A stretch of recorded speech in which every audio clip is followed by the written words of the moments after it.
কি অবস্থা শিবুত ভাই, মন খারাপ কেন? ভাই মনে শান্তি নাই, অনেক টেনশনে আছি ভাই, অনেক পেরেশানির মধ্যে আছি আমি। শিবুত ভাই, আপনাকে আমি 2 লাখ টাকা দিব, এর বিনিময়ে আপনার একটা হাত দিতে হবে আমাকে। আর ইমাম সাহেব আপনি এটা কি বলতেছেন? আচ্ছা, আপনার একটা পা দিয়ে দেন, এর বিনিময়ে আমি আপনাকে 3 লাখ টাকা দেবো। আপনার শরীরে লাখ লাখ টাকার জিনিস আছে, তাহলে আপনার কিসের অভাব?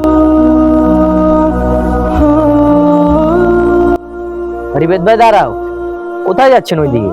ইমাম সাহেব নাকি? আসসালামু আলাইকুম। নামাজের সময় হয়ে গেছে, আমি মসজিদে যাইতাছি। ও আচ্ছা, যান তাহলে, আমি আসতেছি।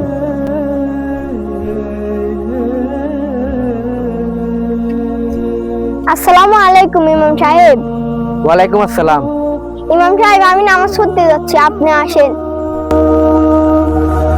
আপনি দেখেন, ওরা কানা, ওরা ল্যাংরা, কানা ল্যাংরা হয়ে আল্লাহ শুকরিয়া আদায় করে, ওরা 5 ওয়াক্ত নামাজ পড়ে।